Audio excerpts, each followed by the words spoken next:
नमस्कार शेतकरी मित्रांनो, मी अजिंक्य खराटे माझा शेतकरी मित्र या यूट्यूब चॅनलला आपलं स्वागत करतोय। आज आपण आलेले पिंपळगाव रेणुकाई मिरची मार्केटमध्ये आपण इथल्या व्यापाऱ्यांसोबत चर्चा करणार आहोत, इथल्या शेतकऱ्यांसोबत चर्चा करणार आहोत आणि त्यांच्याकडून आजचे मिरची बाजारभाव तसेच मिरची बाजारभाव संदर्भातले काही प्रश्न असतील यांच्यासोबत याबाबत आपण सविस्तर चर्चा करणार आहोत। त्यासाठी व्हिडिओ शेवटपर्यंत पहा। तसेच माझा शेतकरी मित्र या यूट्यूब चॅनलला जर तुम्ही नवीन असाल तर आपल्या चॅनलला सबस्क्राइब करा। या चॅनलवर आपल्याला सर्व शेतमालाचे ताजे बाजारभाव तसेच पिंपळगाव रेणुकाई मिरची मार्केटमधील रोजचे मिरची बाजारभाव बघायला मिळतात। चला व्यापाऱ्यांसोबत चर्चा करूयात आणि आजचे मिरची बाजारभाव जाणून घेऊयात।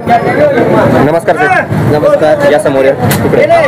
नमस्कार। नमस्कार। तुमचा परिचय? राजू बावस्कर। बरं, काट्याचं नाव आपल्या? आपल्या काट्याचं नाव आपलं काय ते सिद्धक ट्रेडिंग कंपनी। बरं, इकडे बघा। कुठले तुम्ही? ही सोडा। बरं, काय काय घेता इथं? इथं G4 आणि ज्वाला दोनच व्हरायटी घेता? हा, दोन। बाकीचा माल नाही येत काही? वाल वगैरे नाही, वाल वगैरे येतो पण आम्ही घेत नाही इथं। तर काय आज बाजार आहे? G4 चे बाजार आहे 26 रुपये 28 रुपये। 28 सुपर मीडियम 26। सुरुवातीला काही वेगळे होते काही बाजार 4 वाजता? सुरुवातीला 30 रुपये निघाले होते पण व्यापाऱ्यांनी खरेदी थांबवली होती कारण त्यांना हे बाजार चालत नव्हते। ठीक आहे। तर आणि ज्वाल्याचे काय भाव आज?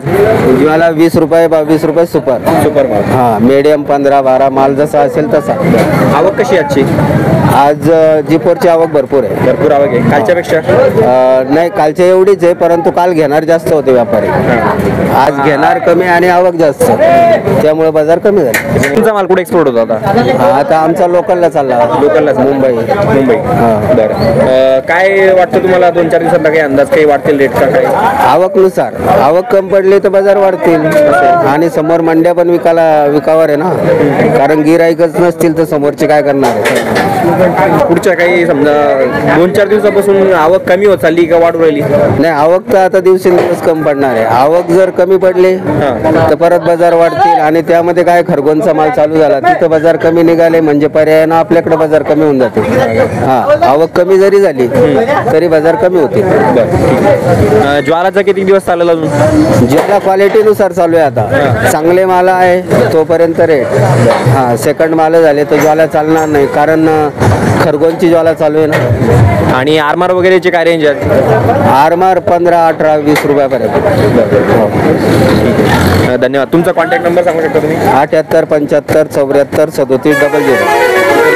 राजू बावस्कर। ठीक आहे, धन्यवाद। तर मित्रांनो, अशा आहे आजचे मिरची बाजारभाव। आता आपण इथल्या शेतकऱ्यांसोबत चर्चा करूयात आणि शेतकऱ्यांची प्रतिक्रिया जाणून घेऊयात। नमस्कार। नमस्कार। तुमचा परिचय? परिचय राजपूत। नाव का तुमचं? ताराचंद राजपूत। बरं, कुठले तुम्ही? पिंपळगाव रेणुकाई। पिंपळगाव इथलेच आहे? हो। काय मिरची आणली का? मिरची आणली होती आज। कोणती? आपली तेजापूर G4। बरं, काय भाव दिली मग? आज दिली 26 रुपये। 26 रुपये दिली? समाधानकारक दर आहे का तुम्हाला? नाही ना, नाही का? काल 36 रुपये गेले ना आज 26 रुपये। 10 रुपयाचा फरक? 10 रुपयाचा डायरेक्ट फरक आहे। बरं, परवडती काय या भावात? नाही परवडत ना। मग काय दर पाहिजे सरासरी? काय पेक्षा? सरासरी 30-35 पाहिजेत कमीत कमी। पण ते भाव एकदमच कम झाले ना आज। कोणती मिरची लावली तुम्ही अजून? आदिरा। आधी किती आहे? अर्धा एकर आहे। अर्धा एकर सगळी? आज अर्धा एकर। बरं, किती माल आणले तुम्हाला आज हे 30-35 पोते एका दिवसात सगळे? बरं, ठीक आहे, धन्यवाद। नमस्कार। तुमचा परिचय? शिवनारायण आहेर, पिंपळगाव रेणुकाई। बरं, मिरची आणली तुम्ही आज? हो, मिरची आणली। कोणती आणली? मी तलवार आणि लालपरी। बरं, किती आणली मग? मी आज 20 नग 20 नग आणली का? काय भाव दिली मग? आज 26 रुपये। 26 रुपये समाधानकारक दर? नाही, समाधानकारक दर नाही का? परवडती काय दर? नाही, या दरात नाही परवडत मिरची। काय तरी साधारणतः किती मिरची विकली पाहिजे की तुम्हाला शेतकऱ्याला परवडेल? तसं तर शेतकऱ्याला 50च्या पुढेच मिरची पाहिजे, 50 रुपयाच्या पुढे तरच परवडते। पण मग तरी बी मिनिमम दर 35 रुपये पाहिजे, त्या हिशोबाने मिरची परवडते। किती एकर मिरची लावली आपली? मी 2.5 एकर लावली। ठीक आहे। खर्च वगैरे निघला असेल आपला? हो, खर्च किती तोडा आहे? हा 4था तोडा आहे आता। ठीक आहे, धन्यवाद। तर मित्रांनो, अशा आजचे मिरची बाजारभाव, अशा शेतकऱ्यांची प्रतिक्रिया आहेत। भेटूया पुढच्या व्हिडिओमध्ये। धन्यवाद।